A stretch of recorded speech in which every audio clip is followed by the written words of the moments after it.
আপনারা ইতিমধ্যে আমার ফ্রেন্ডস এবং ফলোয়ার্স যারা আছেন জেনে গেছেন যে মিলন হত্যার যে চাঞ্চল্যকর ঘটনা, অপহরণের ২৬ দিনের মাথায় যে পুলিশ তার লাশ উদ্ধার করেছে। দিবাগত রাতের ৩:৩০ থেকে ৪টার মধ্যে তার লাশ উদ্ধার করে এবং লাশ উদ্ধার করার পর ঠিক ফজরের নামাজ শেষে ক্ষুব্ধ জনতা মিলন হত্যাকারীর যে মূল হোতা সেজান, যিনি অপহরণ করেছিলেন মিলনকে, আপনারা জানেন যে এটি একটি চাঞ্চল্যকর ঘটনা। এই ঘটনায় যারা জড়িত ছিলেন তার মধ্যে ৩ জনকে আটক করেছে ঠাকুরগাঁও সদর থানা পুলিশ এবং আটক করে তারা বর্তমান পুলিশ হেফাজতে রয়েছে। এবং এই চাঞ্চল্যকর ঘটনার সাথে যারা জড়িত ছিল তাদেরকে অ্যারেস্ট করার পরে এখন বিক্ষুব্ধ জনতা এই যে সেজানের বাড়িতে ভিড় করছেন এবং অলরেডি তার বাড়ি পুড়িয়ে দেওয়া হয়েছে। মানে নেওয়ার মতো না আসলে, কিন্তু এই ঘটনা যদি ঘটতেই থাকে অবিরাম, তাহলে তো আমাদের বাঁচে থাকা দুরূহ ব্যাপার। এইটা শাস্তি যদি দৃষ্টান্তমূলক হয়ে থাকে তাহলে অবশ্যই হয়তো কিছু মানুষ ভালো হবে বা এইটা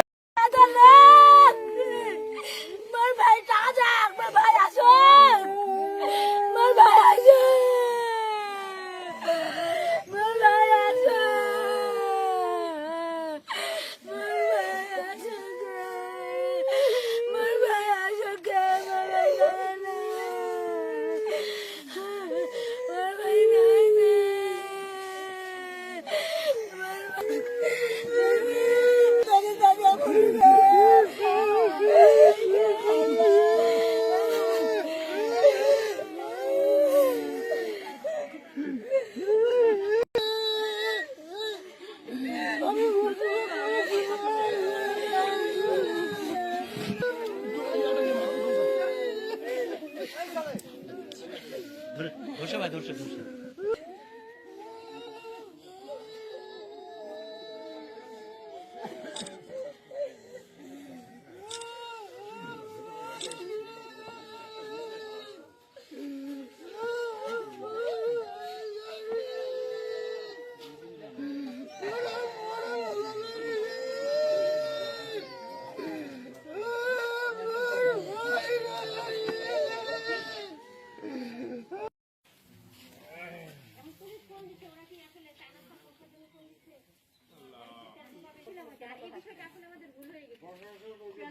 সংবাদ মাধ্যমটা এটা হচ্ছে আমাদের 10-12 দিন আগে করা দরকার, যাতে ওদের ভিড়টা নয় প্রশাসনের দেখে একটু কাজে দিতে আমরা যে যাদের কাছে গেছিলাম ওখানে মুজাহিদ স্যার আরেকজন স্যার ছিল, ওই দুই স্যার কামরুজ্জামান স্যার, এই দুই স্যার হচ্ছে আমাদের অনেকটা হচ্ছে সহযোগিতা করছে। এখানে মেয়ে নিয়ে অনৈতিক কাজকলাপ চালাইতো তারা, মা নাকি শুধু ছেলেটাই? ওটা ছেলেটাই।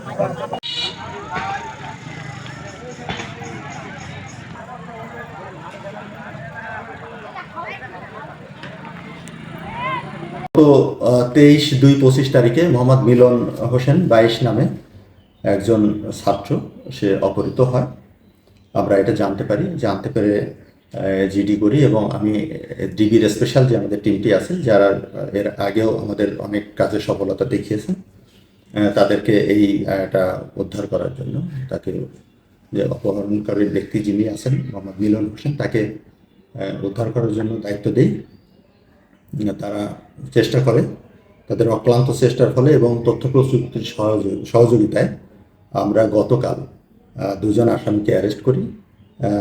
একজন হচ্ছেন সিজান আর একজন মুরাদ, এবং তাদের জিজ্ঞাসাবাদ করে আমরা জানতে পারি যে আমাদের অপহৃত মিলন তাকে তারা হত্যা করে আমাদের 1 নম্বর আসামি যে আছেন সিজান, তার বাড়ির পিছনে অব্যবহৃত যে টয়লেটের সেপটিক ট্যাঙ্কি ছিল তার মাঝে তাকে পুঁতে রাখে এবং আমাদের টিম রাতের বেলা যে তাকে সেই লাশটি উদ্ধার করে এবং পরিবার কর্তৃক অর্থাৎ আসামি পরিবার কর্তৃক লাশ শনাক্তকরণ করা হয়।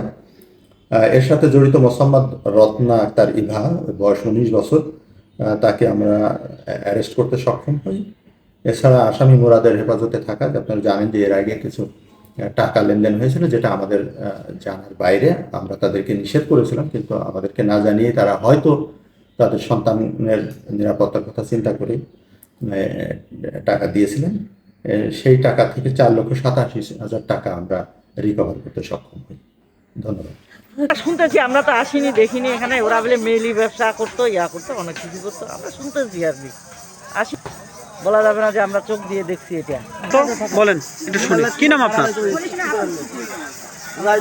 কে মামলা করে? এই মামলা যে আপনি বললেন, কি নাম?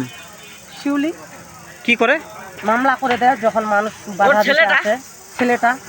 ছেলেটার নাম তো ডিপজল করে বলে, ওই আসে বাধা, তখন ওরা হচ্ছে কেস মামলা করে দেয়। কি কারণে কেস মামলা করে?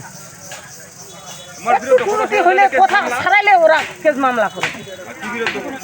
দাদা, ওই যে কি করতে ওনাদের বিরুদ্ধে কথা বললে কি হয় এটা বলেন তো একটু। ওনার বিরুদ্ধে কথা বললে তো বারবার বলে, মনে করেন ওরা কথা বলা যাবে না, বললে মানুষের মনে করেন এই যে কেস মামলা যাবতীয় করে, এটাই। তুই ছড়া কেন মাল হয়? তুই দরকার হলে তুই আরো দরকার তুই ছড়া করে দে। এই ধরনের তো মারাটা ঠিক হয়নি। আমার গ্রামে ছড়া, তার বলে তো এরকম করা, এরকম নির্যাতন করে না, ছড়া কি কাজ সাহায্য করা মারা হয়, এটা তো কল্পনা, মানুষ কল্পনার বাইরে। এই এলাকার মানুষে কিছু কিছু তো অবশ্যই জানে, তারপরে কিন্তু গোপনীয় কিন্তু কথা কিন্তু কয় না। ইমা এই ঘটনাগুলার কারণে দেখার কারণে পর্যন্ত কিন্তু ইমা কিন্তু কয় না। যার কারণে ইমা কিন্তু ভয়তে রাখে দেয়, তার কারণে ইমা খুব ভয় পাওয়ার কারণে রাখে দেয়, এই কারণে কয় না। ইমা নির্যাতন করে বহু সবাই এলাকার বহু ডিস্ট্রিক্টের লোকজন আসে, কোনো মারামারি করে না। কি নাম আপনার? আমার নাম শাহ আলম। কোথায় বসো? আমার বাসা হলো রাত, হাইওয়েটা তো।